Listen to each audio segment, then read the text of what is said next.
So between April and July a temporary lull prevailed.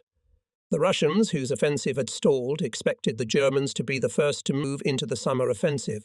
However, it took the Germans 3 months to gather the necessary reserves. With von Raffli, I was on the road on a cold May morning. As we descended the slope, the forests and villages that had been our landmarks disappeared, only to reappear over the crest of the hill when the horses were on its opposite slope. Then the sense of breadth reappeared. We are always in the centre of this vast landscape. The saddle creaks, you feel the warmth of the horse between your legs, your eyes wander aimlessly. After an hour's ride, we see a church whose dome ends in a round poppy, towering over the whole farmstead.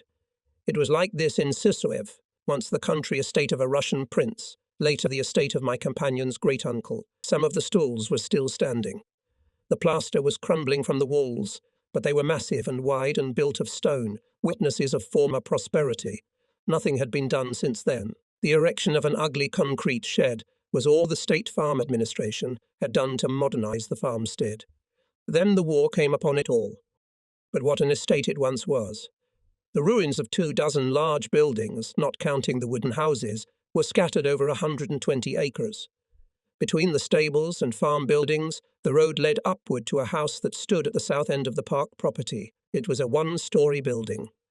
Even today, the remains of the stately walls formed a semicircle around a lawn with an avenue of young lime trees. Directly in front of it stood the guest house. To the east, a narrow street twisted between small houses to the church that belonged to the property. It stood at the edge of the grounds, so that there was no view into the distance, and one found peace in certainty and shelter. On his first visit, von R. had already found an old man who remembered his great-uncle. Ah, the old days, sir. Barefooted children greeted us. Girls laughed. Men took a break from their work. Hello, the old men said. The young ones smiled at us and said, good morning. We drove excitedly through the park, down the main avenue leading from the house to the Dnieper plain. Old trees framed it, forming a dark tunnel that opened only far below into sun-drenched fields. To the right and left, berry bushes and lawns peeked out between the trees, surrounded by weather-beaten oaks, firs, limes, and pines. The air moved in gentle waves, insects buzzed and birds fluttered about, chirping animatedly. Sweet peas, buttercups, nettles, and windflowers bloomed along the winding trails. The air was still, mosquitoes squeaked around in the thicket, and yet amidst all the lush vegetation, one could feel the master hand of the man who had once owned the place. Once again we stood on a high hill, the horses' heads resting on our shoulders as we watched the clouds drift over the sun-drenched countryside. Will it be that God will give us back the land so that we can work it again? What a busy few days these have been. Yesterday, with short intervals, I was on horseback from 2:30 to 10:30 in the evening. First was in the echelon to look after the horses and check on the work. Then in No. To area to see if the lettuce was ready for cutting and how the radishes would be distributed. I also needed to organize the salad distribution today and see if the civilians were being compensated with food as I had instructed. Finally, I needed to talk to my man there about a very difficult problem in his personal life. I returned here to assess the results of my visit and spent half an hour over a cup of coffee with Vet. Then I rode with one of our supervisors, a theologian, to a field movie. It was walking and riding again.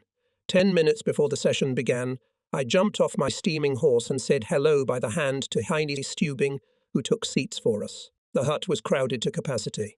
2 minutes later, the general sat down beside me. I was greeted by my tomboy boys. I let them pass. They walked 7 kilometers and, following my advice, slipped in without tickets. Walking, trotting, galloping. Don't fall, little horse. Dusk descended, suspicious fiddling, a broken telephone wire. We kept moving back and forth over the terrain. Crackle, rumble, boom. An anti-tank gun. Machine guns, the music of the front line. Guns in the night. Hushed animals, sentries standing at full height, propping up the bright sky. We galloped on down a country road, then a bridge. Erin's ears perked up, and we were already at the stables. My orderly came running, recognizing the pounding of my horse's hooves in the night. It was the winter of 1941.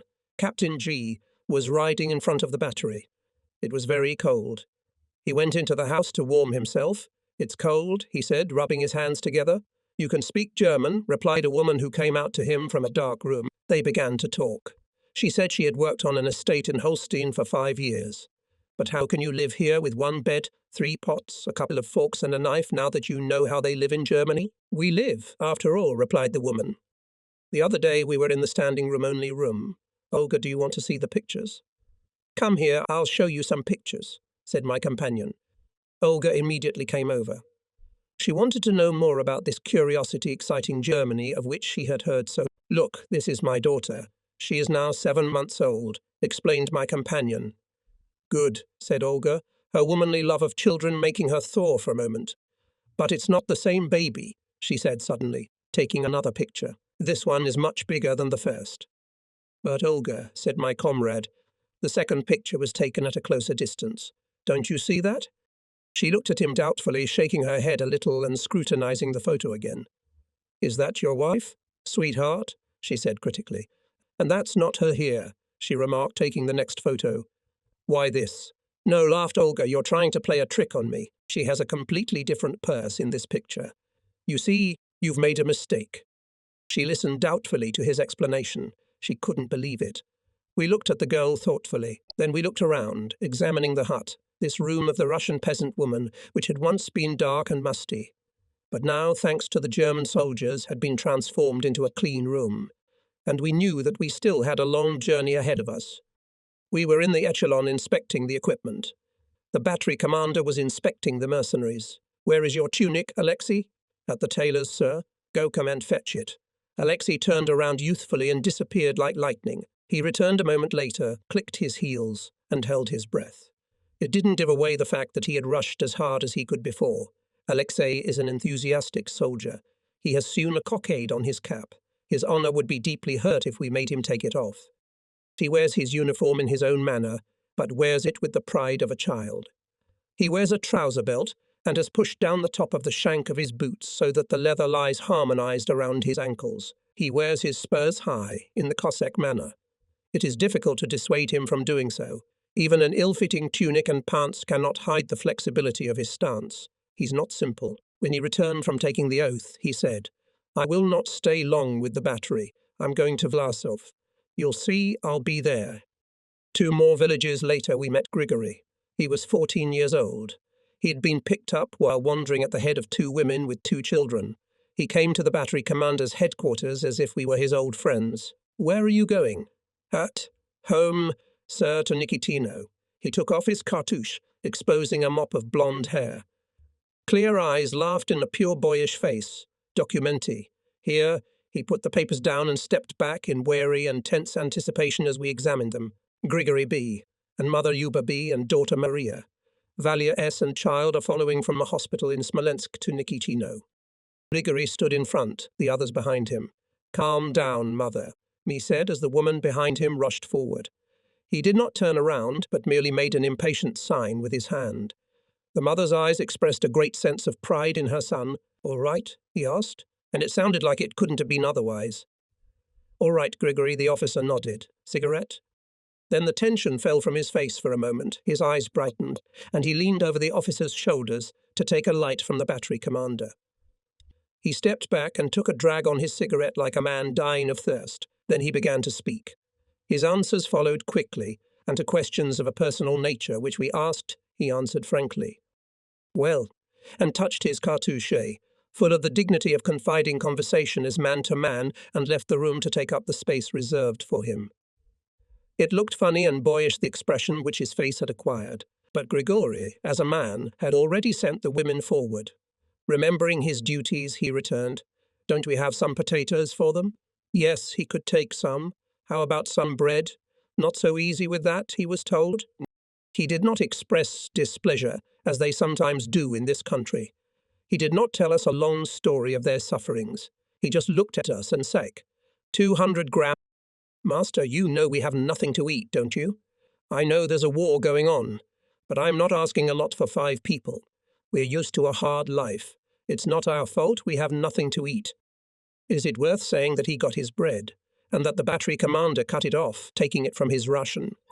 I cannot help remembering how often in the first summer of the war we met with pure-hearted hospitality from Russian peasants, how even without request they set before us their modest refreshments, because we came to them tired and exhausted from thirst and the burning sun. I recall numerous instances in which modest friendliness was answered with silent devotion.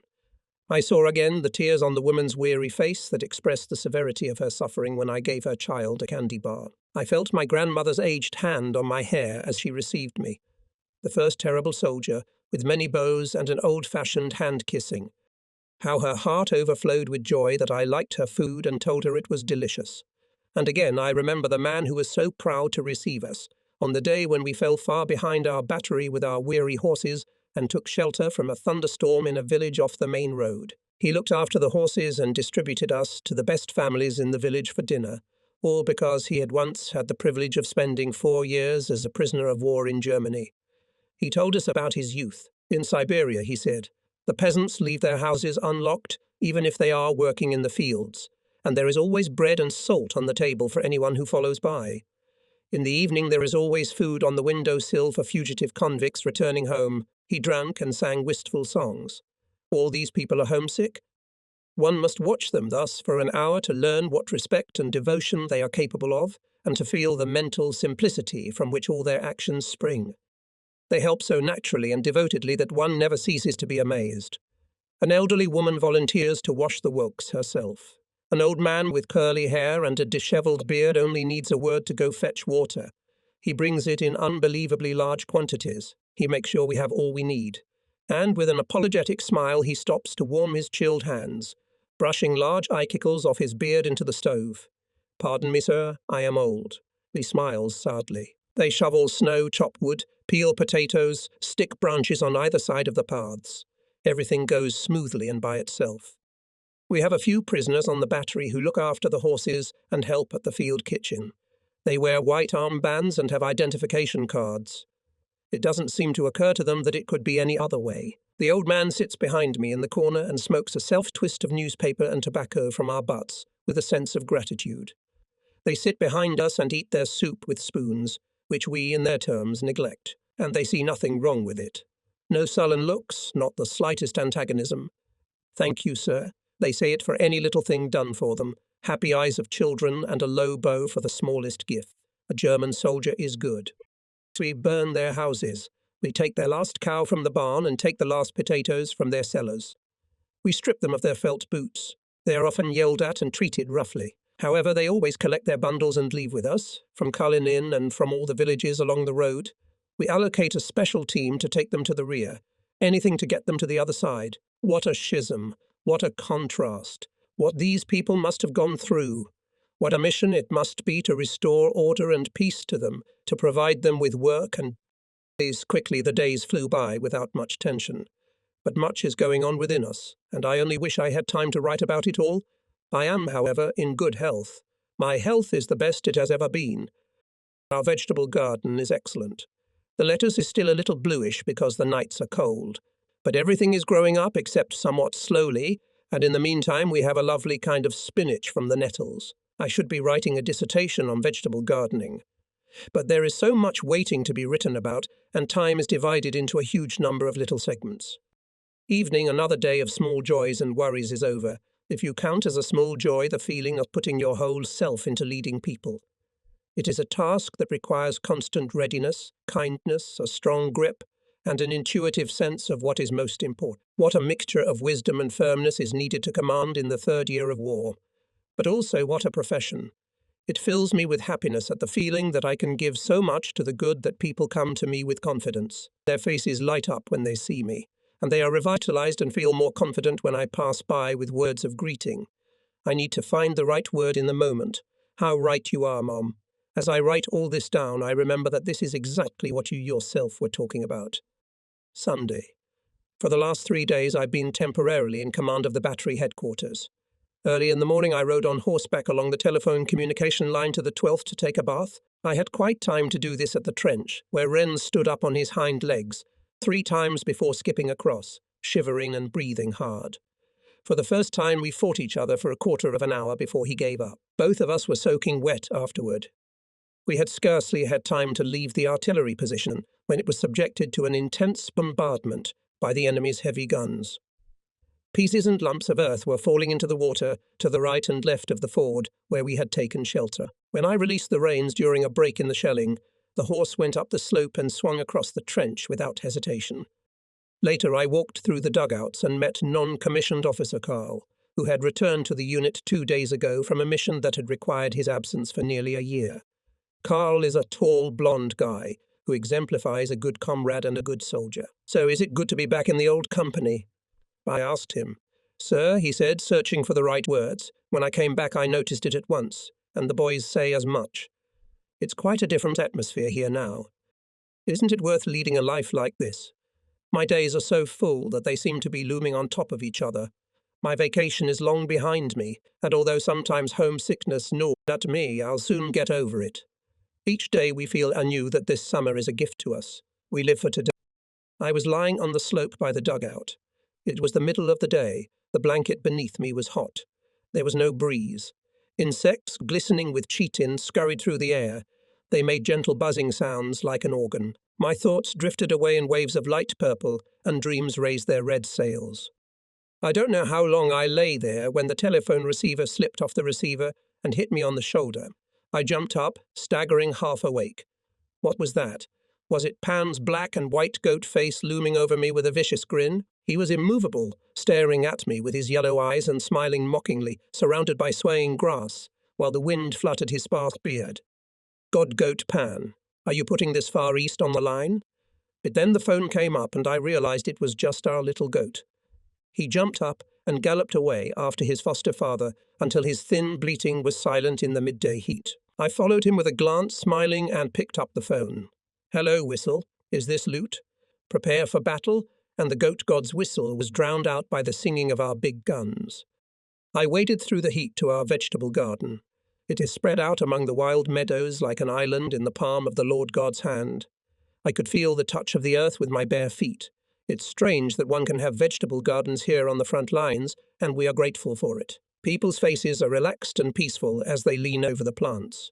We have always lacked lettuce and vegetables in our diet, and it was a matter of cold calculation to plant oats and potatoes on 120 acres of land, near the echelon deployment. But the joy of the work was evident, and many of us had extra seed sent from home.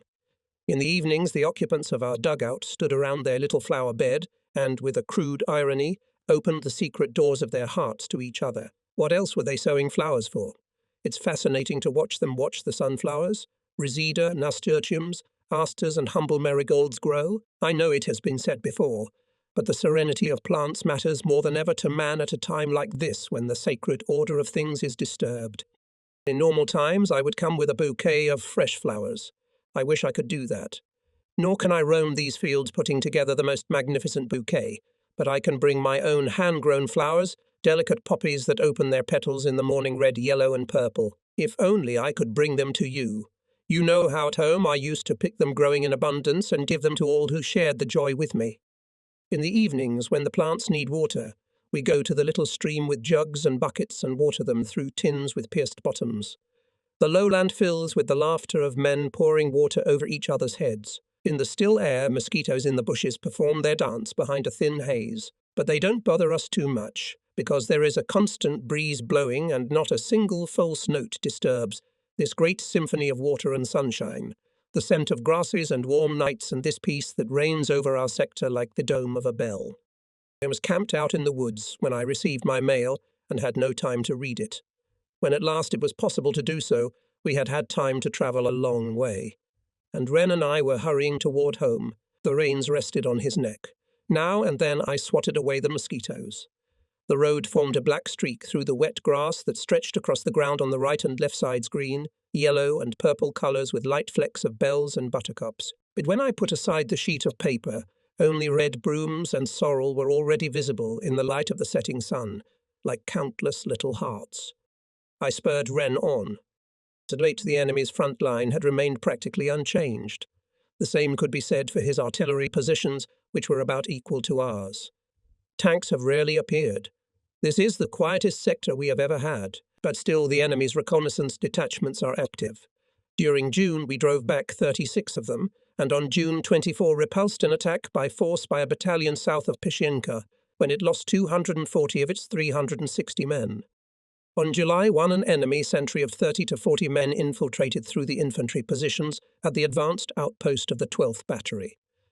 The attack was unexpected and followed a very short artillery preparation by mortars and light guns. This was at 4:30. The infantry made a temporary withdrawal from the point of penetration. The forward observation line was broken and the observer had to run to company headquarters to call fire on the infantry position. An enemy lookout confused the signalmen in the dugout where they were trying to establish communications. The telephone was shot to pieces and the enemy took it with them. The radio operator managed to hide, but the scouts captured the radio and the artillery observer's map. They also dragged away with them the body of one of our dead infantrymen. They left one of their own dead behind. We expended 87 shells repelling the attack.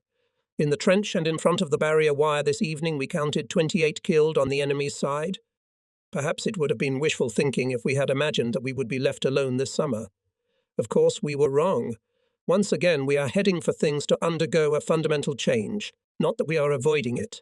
We still have hidden forces that accelerate our movement and give firmness to our voices when we sense danger. We have a summer and a third winter ahead of us. They do not want to reconcile themselves to the thought of having to continue to serve without leave. I myself stand back with a slight smile and watch the events unfold. Everything is going according to plan. A plan woven by fate. We are but cogs. The century is going through its illness. We'll see if it has the strength to overcome the chaos. I remain calm, a calm that does not try to fight the course of events, but passes through them as if transformed, as a result of which nothing changes in our character, except that we understand ourselves more deeply. I am not concerned about myself. The life we've endured is simple, and you always have daily responsibilities. I am only saddened that you will be in pain. I fear you may be tired and lose your peace of mind. I am not tired. Black moments are few and rare. The division is also not tired. Some think it is exhausted, but the soldiers are driven only by hope and the dream of home. They will be disappointed. The division is no more exhausted than any other. We won't get any reinforcements, I'm sure of it. But the summer will be lighter, and once more it will be flowers and grasses instead of heat and dust. As you said very aptly, some see frost, a pale moon, and maybe a cat sneaking around in the dark. Others see only frost in the bushes. There's no special merit to it. It's a way of life. We've just been made that way. That gives a lot of strength. I'm glad of that, yo. The Germans launched an offensive against the southern sector on July 5 with 17 armoured divisions. All they could muster. The Russians, however, waited behind extensive minefields, and their main forces were pulled behind the front line. For 7 days the Germans prepared a withdrawal.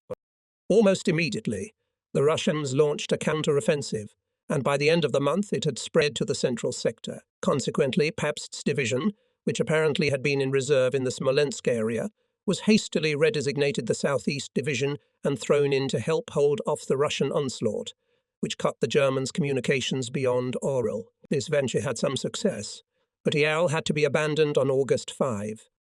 The ensuing withdrawal was initially unhurried, but became disorderly when the Germans began to be harassed by air attacks, partisans, and infantry groups breaking through.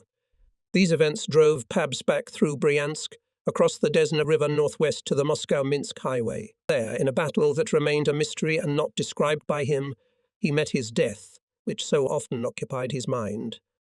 At 7:30 we left Gridino and moved towards the highway. The sky was in a solid cloud cover, visibility was poor, and we were being quietly pelted with rain. We took one last look at our vegetable gardens and friendly hills before our vehicles changed course. The horses invariably walked ahead. Their flanks were rounded and they were glossy after a long rest. We were moving fast. At 1 p.m. we reached Yartsev and stopped among the ruins of large buildings. We stood at the edge of the grass border by a miserable road facing the preserved base of a gypsum monument, a relic of proletarian culture. There was steam over the field kitchen. At 3 p.m. we began boarding the train. The inclined platform was wide enough to accommodate all the vehicles of the combat echelon. Everything went by quickly. Soon all the vehicles were secured with wooden fasteners and bolted down with wire. The horses were on their platforms, knee-deep in hay. Bivouacs were erected between the vehicles because there was not enough room in the hay near the horses for everyone.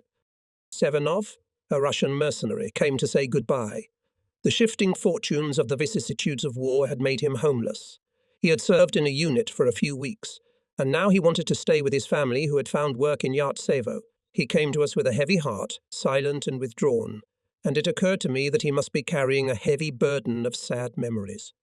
He had found some support in us. Now, as he stood before me, his long, bony hand shook mine once more. In that shake was everything he wanted to put into words. And yet he had to say something, even at the risk of being only half understood by me. He made a sort of little speech, with his hand trembling slightly, unwilling to let go of mine, and all the while he looked me straight in the eye. His caddy was rising and falling in his skinny throat, and though I could hardly understand a word, I took in the meaning. And it was a good thing it was like that. At 9:00 p.m., we started moving. Half an hour later I drifted off to sleep and awoke for the first time just before midnight. When we stopped in R, I had a good night's sleep from 4:00 to 6:00. I washed my face under a stream of water from a fire hydrant. There were girls walking along the iron bridge that crossed the road with flowers in their hands. Further along the line of defence were guard posts behind thick red Indian-style fencing. The woodland on either side of the road had been cut down to provide a field of vision. The charred, rusty remains of good wagons derailed. Under the cover of anti-aircraft guns, numerous freight trains carrying ammunition and food rolled to the front. Empty trains were moving back. Somewhere 5 threshing machines stood as if forgotten on the spare track.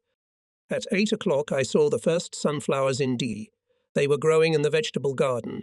The landscape opened up in a wide panorama. We were on the way to B. For a long time the terrain here was devoid of forests or other landmarks. The steppe went into infinity.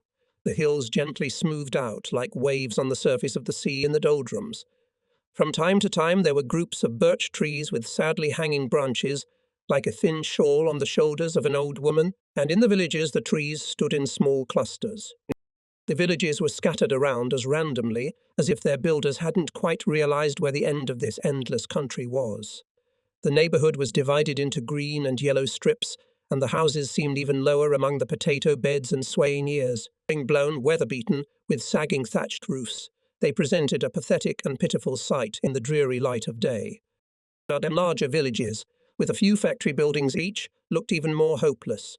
But there were isolated places where streams of water cut through the earthbed, and a plain was formed, and even very small streams cut strikingly wide strata. Here one might suddenly come out on a steep slope with villages and clumps of trees, and this gave the landscape a more cheerful appearance. We walked through this country for a long time, and the Pasha's faces stretched out. The scarcity of firewood made warfare difficult, but by the end of the day we were cheerful again. There were forests, even if they were forests in a swamp. We chattered our feet contentedly in the open doors of the freight cars. After all, we would have no shortage of timber for building dugouts and for setting up artillery positions. Russia was again in good order. At the stations, as always, ragged, barefooted children were begging, "Pan, give me bread." In a strange contrast, the latest model military vehicles rolled along the road behind them.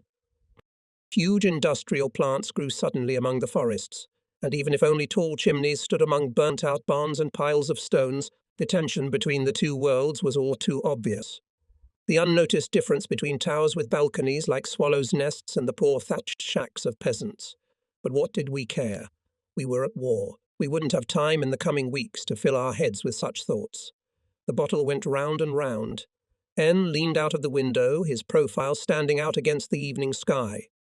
Weathered skin clung tightly to his perfectly sculpted skull. It made him look like a skeleton, a mask with an expression of intense determination.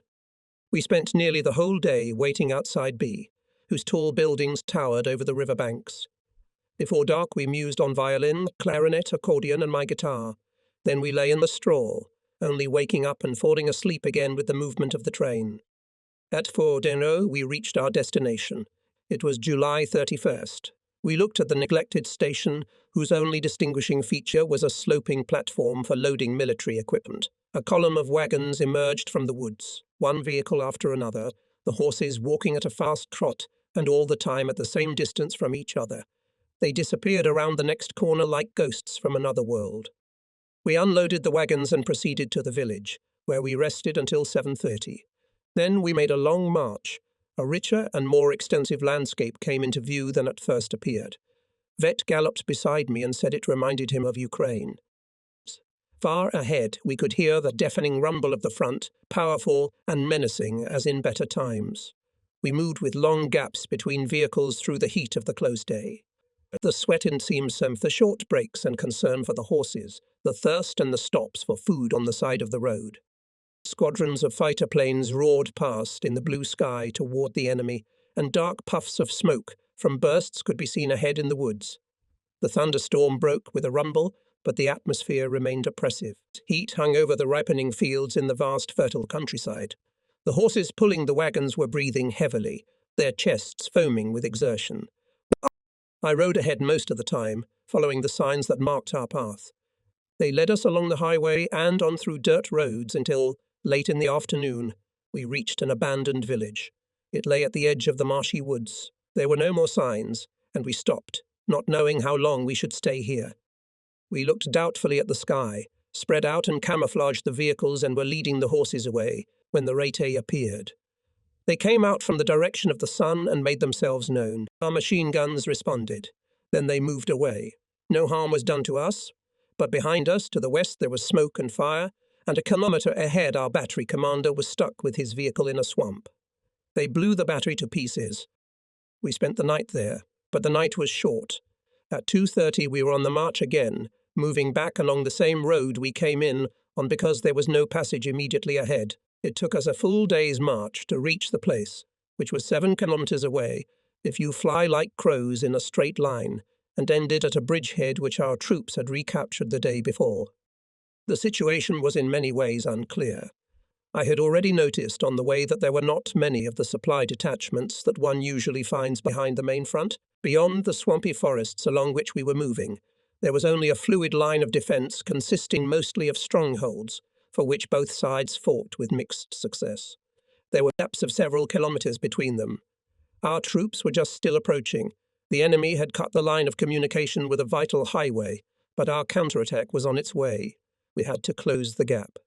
We got into position quickly without spending much time in preparation, just posted sentries and kept our eyes open. In the evening I came out of the woods along a narrow path to look at a small village immediately next door to us. It had only civilians in it.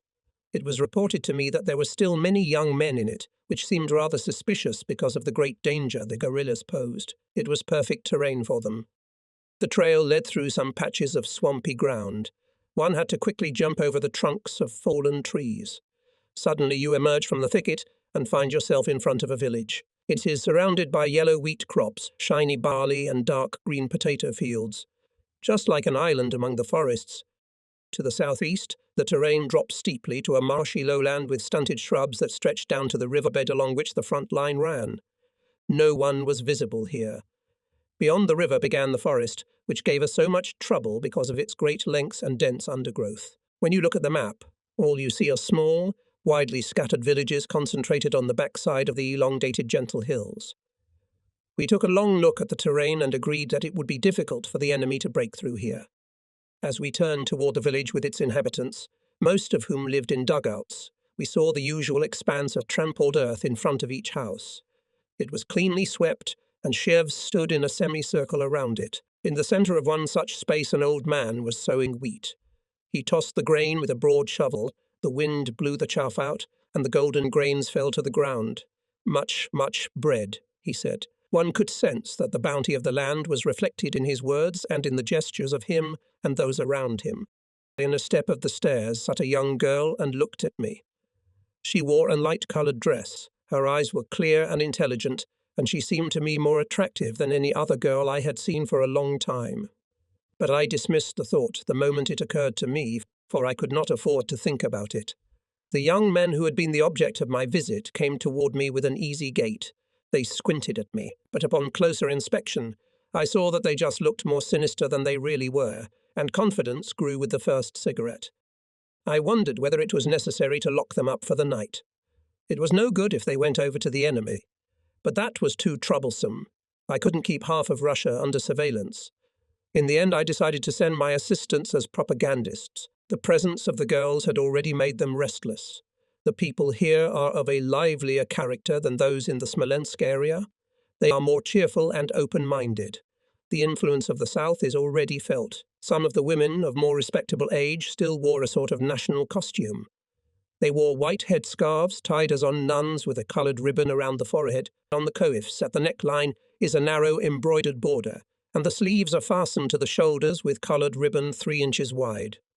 They wear a white cloth tied around the calves crosswise by means of black ribbons. Their bare feet are visible underneath. Almost all the men wear beards. Their heads are covered with unkept hair, often whitened as well. Hunched over their wagons with stunted horses, ragged and barefoot, sitting so low that their feet almost touch the ground, they look like dwarves. With grunts and the snap of whips they chase their sturdy horses, these haggard creatures that they control with a rope tied around their muzzles. Even the children treat them as if trotting were their normal condition. I saw an old man who ruled his horse while lying on his stomach on a rye cart, loaded on a cart, his eyes gleaming mischievously in his wild bearded face. I saw another who wore a field felon's moustache, the tips of which were always tucked upward. He told me he had been a prisoner of war in Mainz during the Great War. I stood in the middle of the village handing out candy to the children. I was about to give another boy another one, but he refused, saying he already had one, and stepped back, smiling. 2 candies, come to think of it, that's too much. It would be a great impudence and dishonourable to a friendly foreigner. It's true. At 5 o'clock the attack on the road leading to Key was to begin. There was no rest until then. The telephone was not silent all the time. The guys laid many kilometres of wire, but they were on their feet all night because of the constant breaking of communication lines. Line passing in the woods was a certain difficulty. Getting within range of a too meticulous sentry in a state of heightened vigilance was a considerable danger. Communications over vast distances in the sector left much to be desired. Half the conversation, as always, was redundant. Lieutenant von Ruffley shouted and lost his temper, and several times was on the verge of smashing the telephone. Every now and then the battery commander would growl like a bear that had hurt its paw. We were very tired after the march and the business of the day, but try as we might, we could not sleep. As soon as it began to get light, the tent canopy was thrown back, and the cold morning air rushed in.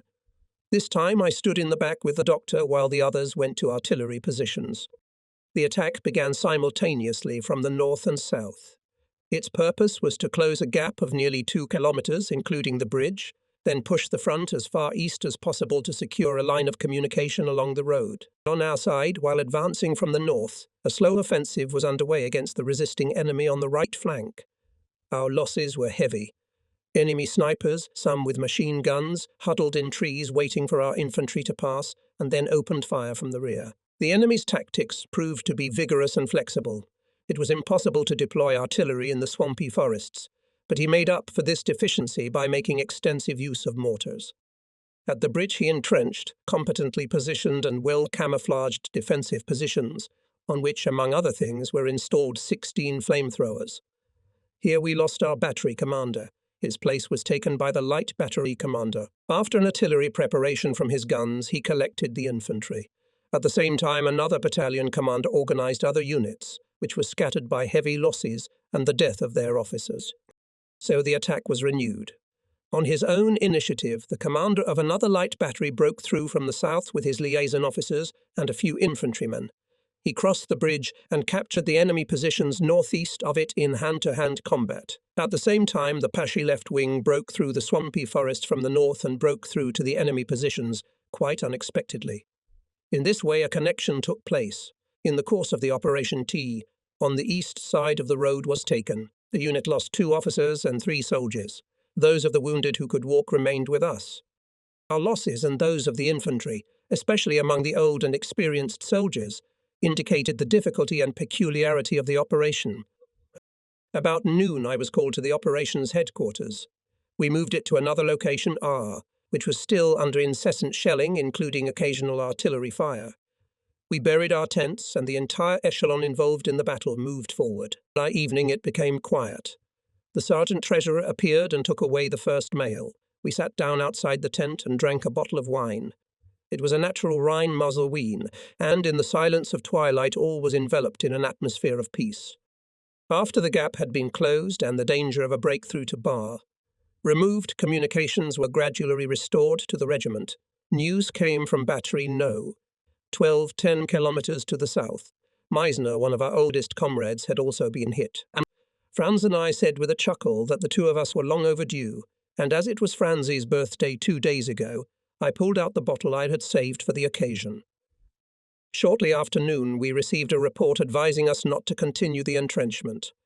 The division is moving further south on the highway. We have no regrets. We are anxious to change this place of stay, which is rather unfriendly, for a better one. There is unusual activity in the air on both sides. During the night, the enemy made a massive air raid on Bar, or O. There was a great rumble, and the air above us was filled with the rattling of slow, heavy-fueled airplanes, which the infantry call coffee grinders or sewing machines. Selefat the artillery, echelon, and horses arrived. Hardly had we just entered the road as the first attack of the fighters followed. It was no nonsense, and such raids continued all day. The fighters were flying freely back and forth over the road in squadrons and even in larger numbers. There was a terrible rumble on each side, and our fighters contributed to it. But for the men on the road there was little consolation in this. Needless to say, we camouflaged the wagons and even the horses. They looked like leaf huts in motion. We made it to the end without loss, but the second lost 2 horses and 4 men wounded. The new position was a miserable patch of woods. We had just furnished new positions, a considerable number of them, and one detachment had spent 2 hours setting up 1 kilometre in length across the swamp when new orders arrived. We are now stationed in the immediate vicinity of the regiment, close to the road. The dust raised from the traffic on the road is coming at us in thick puffs. The telephonists sit with their tongues out. They look at me from under heavy, like Danish dogs, eyelids. This scorching heat will wear anyone out. The situation in the air has not improved. Main front line, there's no escaping that fact. And here we're not even in one of the most critical areas, to the east of us, where the front makes an arc to O. Its already more serious rumbling can be heard. The less said about the southern part of the city, the better. The front is shifting. Even our own position is fickle. Fate will decide who will be buried in this conflict. Overnight, the division occupied another regimental sector farther to the right. The enemy retreated in some places. My reconnaissance squad climbed a tall spruce tree to help provide a temporary light system to mark targets. It was reported that 2 enemy units, each numbering 150 men, had broken through on the right flank. Some of them were destroyed, but the greater part went into the woods to reinforce the guerrillas. 2 cavalry squadrons have appeared in our rear and are trying to make contact with the enemy across our front line. Normally, the partisans do not attack combat units, but we have to take precautions.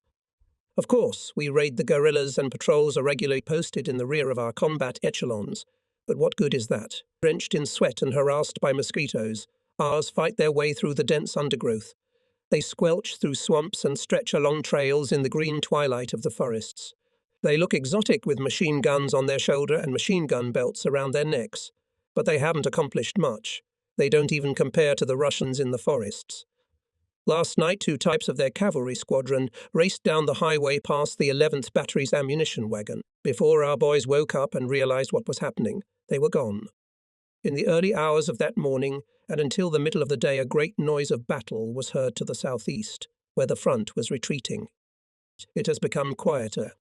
Preparations are underway for a change of position. Day by day, the blue sky is filled with fighter planes. Stormtroopers with shining red stars roar over the treetops as if they want to trim them with their blue fuselages. We fire as fast as we can, but the rascals are well armed and protected. This evening, the heavy fuel planes made regular flights hour after hour to the rear area.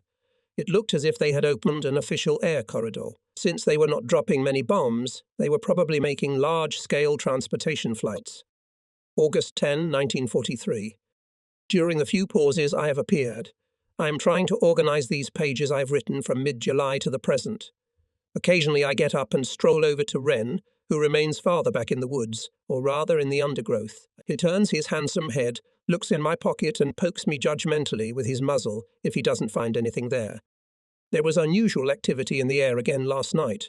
Hour after hour passed, but with the difference that this time Ivan was throwing bombs around.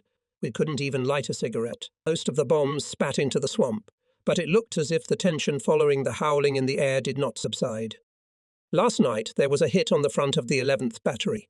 They had 1 man badly wounded. At 19:30 they moved to a better position, At 10 p.m., we received orders to change position in the morning. We have been following the road since 6.0. We roll without respite along the big highway toward K. The wagons follow at intervals of 100 yards. Branches stick out of them, and even the horses' heads are decorated with greenery that sways in time with their steps. Airplanes are above us all the time, both ours and the enemy's. The noise of their machines rises and subsides, changing from a high pitch to a low tone as they circle one another or try to dodge anti-aircraft artillery shots. And the sound rises to a high, menacing screech as they dive onto the road. The smoke from the bombs mixes with the mushroom-shaped puffs of smoke from our shells that fly over the backside of the forest and over the city blocks. Silent, dark tongues of flame rise across the horizon. Before us is a picture of scorched earth. It was at 2 p.m. We made our first rest stop. It was west of K, in a small wooded area. Strips of shelters on each side of the road formed one large temporary military camp. Horses with bloated bellies lay curled up by the side of the road. Those that were still alive fumbled in terror. On difficult stretches of road, the usual congestion occurred. Horses were exhausted as they pulled overloaded wagons across the murderous sands, through deep gaps in the mire and over broken log roads. Once the long columns stood up, when I finally made my way to the head of the column, I saw there an unfortunate peasant's wagon stuck in the mud. It was, of course, overloaded. The poor horse stood breathing heavily, with its flanks bulging, sweat rolling down its belly. "The horse is kaput," the woman wailed, holding a bundle of grass in front of his nose. Then even I came to my senses. As our own charioteers approached the difficult section, they mounted the horse without a saddle. A blow with a whip on the back of the harnessed horses, a few encouraging words, and the horses pulled out. This is all done quietly, unlike the noise and shouting in marching columns with horses. The Russians beat their horses to get them up, and they have absolutely no idea how to handle our taller horses. At 7:30 p.m., we turned into a wooded area for a night's rest. It opened out before us after a few hundred yards, and we found ourselves on the edge of a deciduous forest, like a woodland park, whose ancient trees shaded an overgrown meadow. A slight steep slope led down to a clear stream. Dusk descended softly and slowly, and on the horizon blue mingled with red fire. We threw off our clothes and plunged into the warm water while the first stars rose above us. After all the noise, dust and heat, the hour was singularly marvellous. At 5 o'clock we set out again. It was a bad road. The sand was so shaky in places that we had to make log decks. We passed between spruce trees near the railroad leading to B. There were 2 open valleys on the way, over which we had to pass on some portions of the road, which in other places was wide, narrowed to the size of a country road. The wagons rushed down the slope and piled up in front of the narrows. They stood so that their wheels formed an angle with the surface of the log road, which threatened to fall under the weight of the load. With wild shouts from the charioteers, the heavily laden wagons clattered and slid over potholes and fascines laid in the most dangerous places. Mud splashed upward, and the horses breathed heavily. After looking for some time at all that was going on, we began to act. On the nearest hill were the ruins of a village. It took only 15 minutes to go there and fetch the first load of logs, log after log. Pretty soon we had a solid surface. Up to hubs, gave it a good push, and the first wagon was on its way again. Gradually the congestion cleared and the wagons came into motion. We crossed the bridge, which was already hanging, wobbling on its abutments. Then we found ourselves on a new line of defence. It was on the west side of the river valley, a bastion of logs and earth much higher than human height. In front of it, teams were already at work setting up wire fences, and everything in the foreground that the enemy could use as cover had been destroyed. At B, we turned to the northwest. We passed through the gates of a ruined power station which had once been connected with a large industrial establishment. Then we passed over a lock bridge with a large reservoir and disappeared into the woods again. A high-voltage cable stretched on poles through a clearing to some other plants hiding far away in the deserted area. Again we fought another war with another swamp and sands. The log road stretched through green puddles of standing water, where corky trees rose like abundantly grown bridges and islands. Sometimes the treacherous swamp was hidden beneath a treacherous carpet of beautiful green moss. No one but a fugitive or an outlaw would have passed here. Trees lay where they had been broken by storm or old age. Under the roof of thick foliage there was absolute silence. The stench hung lazily in the still air. in which only the buzzing of mosquitoes could be heard. The open space appeared. The village came into view. The sentries of the advance guard appeared. In the old forest, in which we were permanently camped, we could not be seen at all. With its firs and spruces, birches and beeches, the forest stretched across dunes and misty lowlands. Far below stood the young trees, bursting into light from behind the trunks of centuries-old trees. There is a green twilight, a golden emerald light playing over the ferns, over the moss and grass. Sometimes it looks like moving under glass or the depths of a sunlit body of water. Our heavy boots fall silently into the soft soil. Among the moss, the leaves of blueberry bushes and smooth red cranberries glisten, as if smoothly polished. It's a real mushroom paradise here. I do not know all their names and species, but I found yellow balls with ink-coloured dots, which are always hidden under the cover of moss. There is a connoisseur among us who insists they are truffles.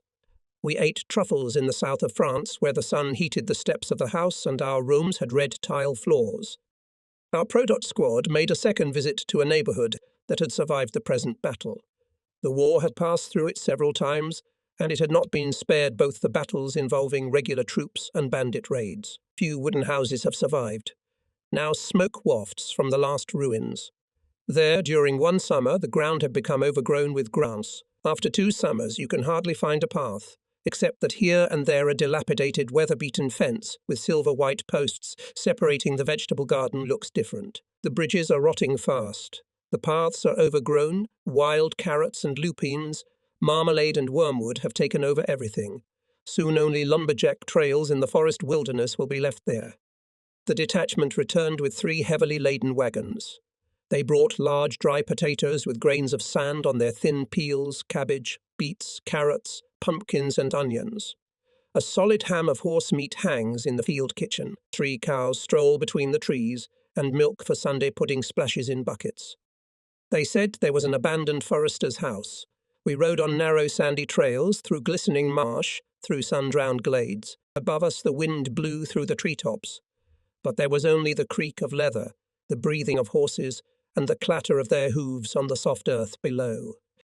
When we dismounted and tied them up, the silence was complete. Yellow chanterelles were abundant in the moss. They grew under the young spruce and in the holes left by the uprooted trees. The bag on my saddle quickly became full. We rode through wild undergrowth where it was almost dark. Thick seaweed protruded from puddles, branches whipped in our faces, and trees overhung the trail. Sometimes we had to cling to the horses with us. Once we met a lone horse messenger, but we met no one else for 4 hours. The forester's house stood in a small clearing. The wind blew through open doors and broken windows. A sprout nodded from behind the fence, the last echo of habitation. Some fields had once cut into the surrounding woods, but they had long since become overgrown with grass. 3 fences had fallen down. The bedbugs in the great room had long since starved to death and dried up in the crevices of the brown roof. My foot fell through the rotted, moss-covered floor of the threshold. There was something to be taken there, though. Sturdy barn floor boards, attic front boards, doors and benches. It was worth sending a wagon for that. The airplanes were over us again all night. They bombed me by morning. It was raining.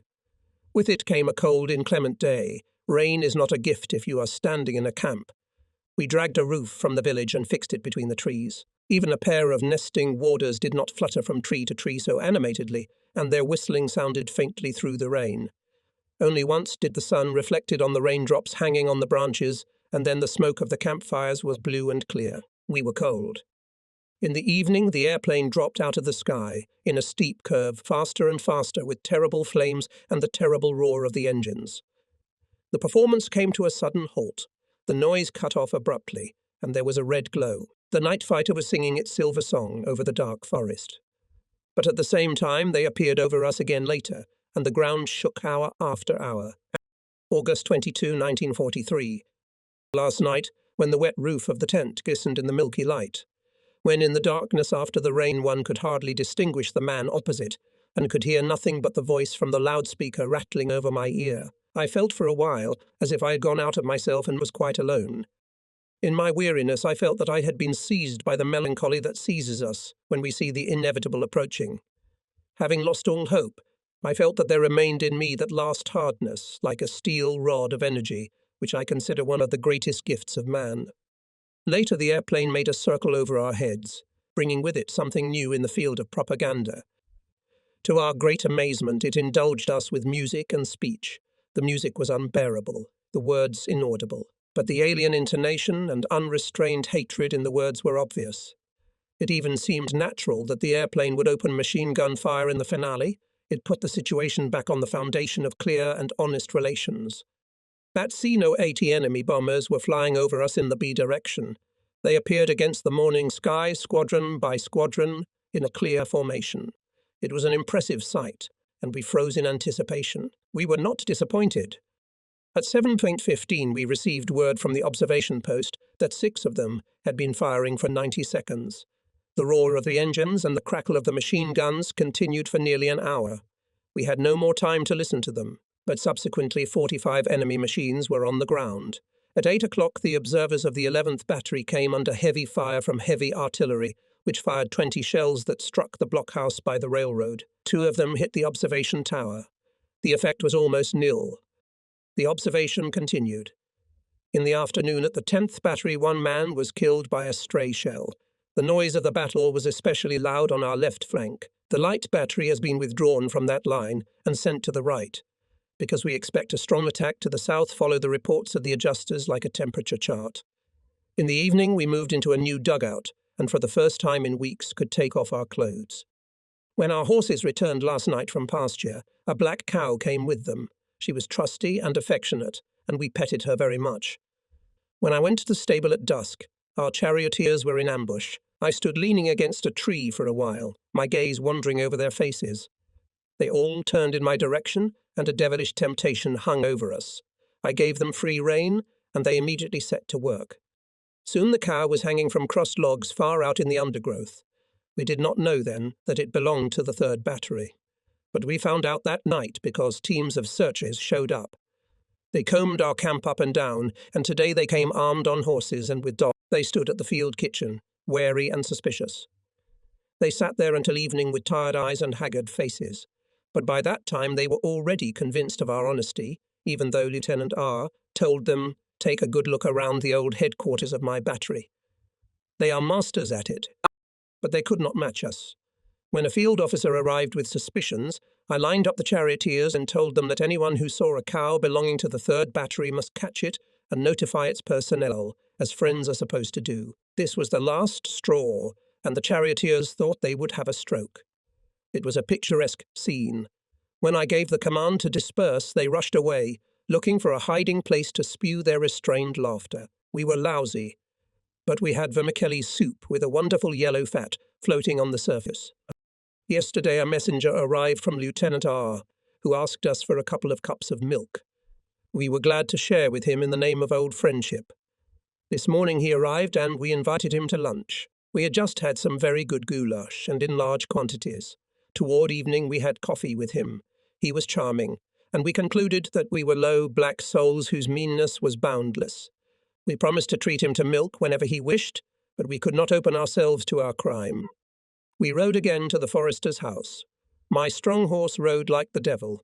The branches that grazed our faces were weighed down by the glistening drops of rain. Beneath the yogis lay the first red leaves. The grass was yellow and the fields took on a grey hue. Here we are, and this summer is nearing its end. A week ago, we started building a defensive artillery position, set up as a second reserve position. In the meantime, we had a visit from someone in charge. The supply officer painted a very bleak picture of the supply situation for the coming winter, but it had been so for so many years that it could not upset us any more. He concluded by saying that it was intended to send another team to the rear for hay, so that we might at least be able to save some raw forage. This we vowed to do. At the previous position we had gathered mountains of raw forage. Week after week, tired teams gathered hay into stacks in the Dnieper meadows. This work distracts not only supply teams, but also able-bodied soldiers from active units.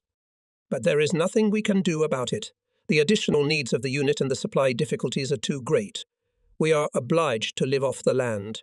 Yesterday morning the regiment sent a team to the rear to collect horses. Our battery allotted a sergeant and 5 other men on a truck.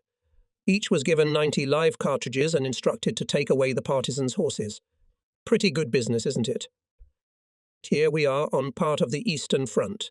which used to be Partisan territory itself, except for the swamps at Rokitna and other lovely environs about which I could tell astonishing stories. Guerrilla actions are a prohibited method of warfare. Our fight against them goes beyond any military convention.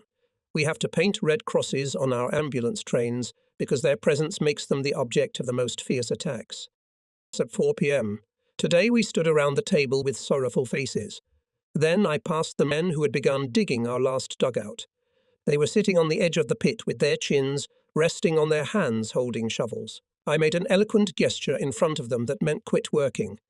They stood up, chuckling and shrugging their shoulders. We've been thinking it over so much, they said, but what the hell? And went to their dugouts. Yes, just like that. Be it at least something but wonderful. If you look on the black side, it's enough to break your heart.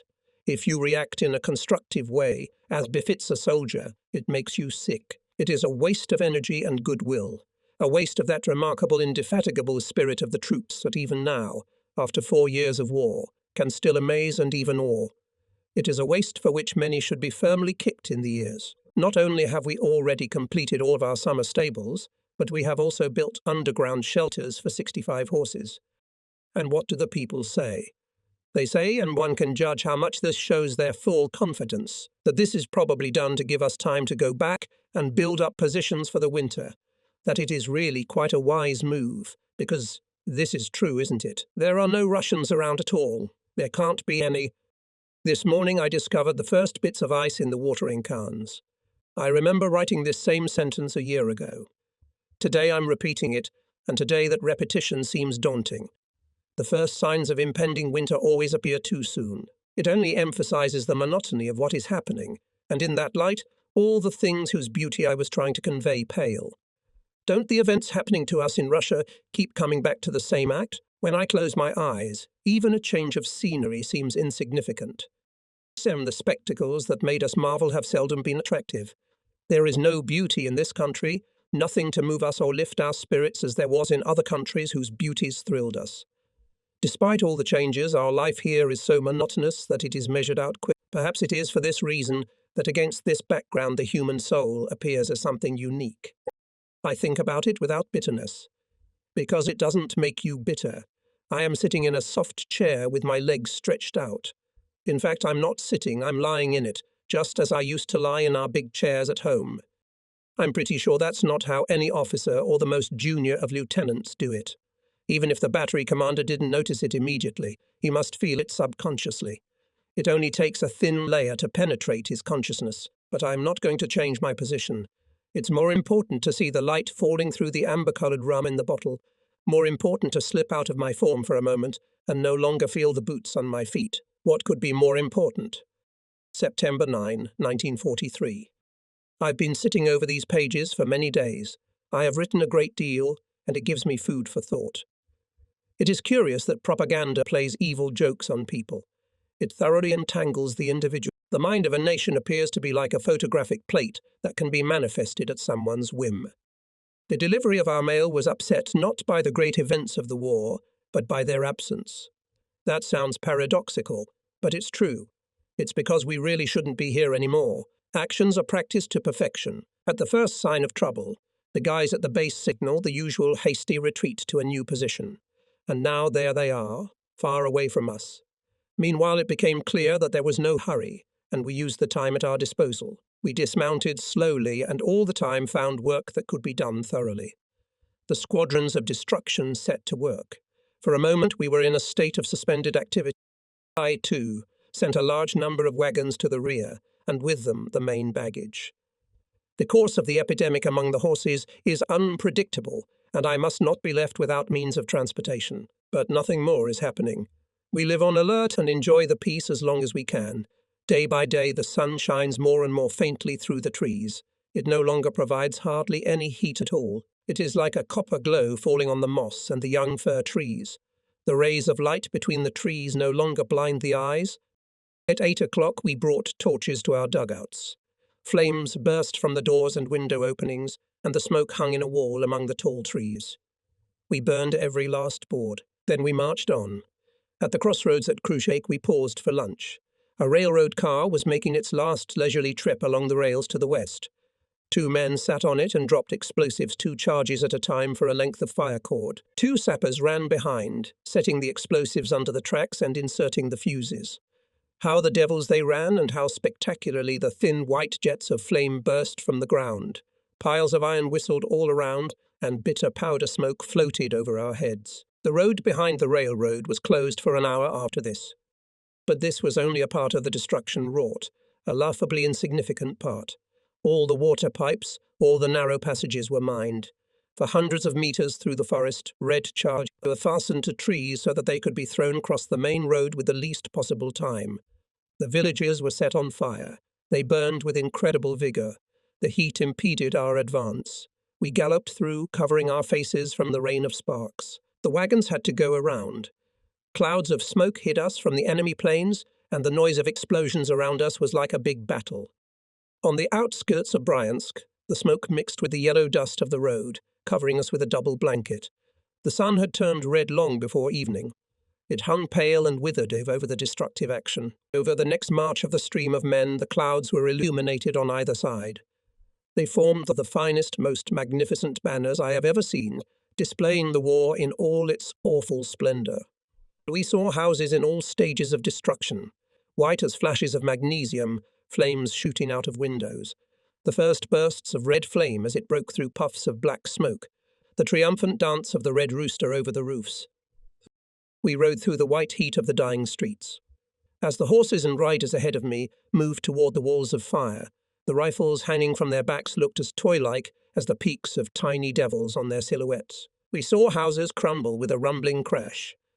Indescribable was the sight of old birches that, embraced by the heat of the fire, trembled and groaned on the brink of death. Again we rode through a forest of chimneys, rigid and angular, turning under our gaze. Above the black carpet of destructive fire they had the colour of Brussels lace. They towered in the moonlight like the unbending, grief-stricken, outstretched arms of ghosts, and everywhere around them was a nasty, repulsive, choking cold smoke. A landscape of horror and death. Silent valleys surrounded by blazing torches from afar. The parachute rockets coming down resembled the eyes of cyclopes. The bombs looked like blossoming chrysanthemums, with the soft rustle of rolling fire following a sudden burst. By 2 o'clock in the morning, the hoofs of our hurrying horses were already pounding ahead of the battery on the bridge at Agrada. Beyond the vaguely visible river, the horses sprang aside with a snort at the sight of the trenches of the new line of defence. A white mist was rising from the meadows, dark under the cover of night. The night sentries were in motion. The men of the advance guard pounced on us with questions about their units. Again we spurred our horses. Right and left, ankle-deep sand, echoing cobblestones, dark overgrown rivers of silent streets, unfriendly, shabby houses. We drove along part of the new position. A stream of refugees was moving westward along the road. It was replenished by streams from the alleys, directed by a multitude of policemen who were hidden by the dust of thousands of stomping feet. What a dismal spectacle of resettlement. God is merciful. These wretched wagons, pulled by cows and little horses, sometimes people resist it, instinctively, like animals. But they are treated roughly. Where are we going? Go to hell, I don't know. Come on, get a move on. And you too, just move west. Hurry up, we don't have time. Where the front puts its paw on, all other life comes to a standstill. It drives a wave that reaches places far away from it. The town below has already changed its appearance. The houses have become the property of those who use them for other purposes. Or is it only the Pasha's eyes that see them different? They assess the town opposite the front line of the new frontier and find that it is good. I went into the vegetable gardens nearest the curb, picking tomatoes and flowers there.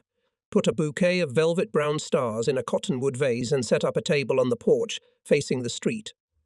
There's a little bench to sit on in the evenings looking south and west. It is all lit by the sun. The twilight makes the colours darker and brighter as it fights the sunlight. I feel so happy to be alone, the way I know how to do, happy down to my tailbones.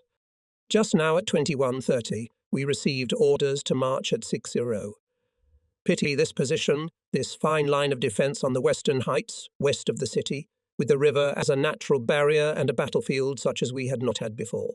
I pity Bryansk, from whose tall buildings I viewed the burning outskirts. I would have liked to have seen it all that day too, when we would have been happy to defend it. By 4 o'clock the night was winding down. It was cold in the dark first hours after midnight. We were still cold when we had already forced the Desna and left the town behind us.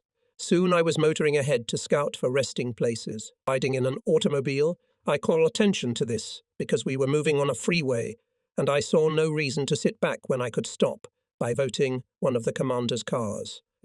Again, I jolted in the car in the evening and found myself in a village spread out on either side of a small valley. This is where we are now. The houses look better on the inside than they do on the outside. Often the house consists of just one tiny room. Typical Russian peasant houses, just one single room with a stove in the middle.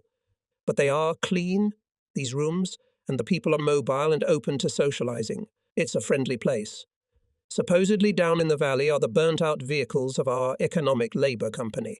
A few days ago, the Partisans, to the number of 400 men, passed through. You can't look into other people's souls, but what does it matter? Sheaves of grain crops are stacked in front of the house. A herd of cows trotted down the valley toward the setting sun. A cloud of yellow dust covered them. From the houses on the slopes, women and children come out and call to them with ringing shouts. We have washed ourselves. We feel good. We are satisfied. September 4, 1943. We drive on a big road crossing valleys and hills, straight as a legionary's road. From afar we could see clouds of dust billowing, shrouding like a sheet the road in the open, forestless terrain. The going was so easy for us that I pulled out my guitar. We followed the road with songs behind the cars that pulled out ahead, and we sang as we walked through the meadow along the riverbank where our road turned off. It must have surprised people. The last battery had just passed the bridge when a squadron of fighter bombers made a circle and swooped down on the narrow passage that ran down to the river. As they flew over, they fired machine gun bursts at us. There were only minor casualties and little damage to the batteries. But at such times it is almost impossible to hold the horses. In the afternoon we reached Shukov, our battle area. When we went to our temporary headquarters, the sun was setting in a golden haze. The golden background of the Gothic altar. An artist's creation could hardly compare with the glow of the horizon, with the tall fir trees in the foreground, or with the light that floated like smoke around the villages and forests. When I arrived with Wolf and Ian Brown at the airfield, the infantry were stretched out in line, ready to attack. We joined them. We passed through the landing field. The enemy had entrenched themselves in shrubbery and in folds of terrain on the edge. We moved out quickly and occupied several single trenches and funnels around the perimeter. From there we could observe the low ground far ahead.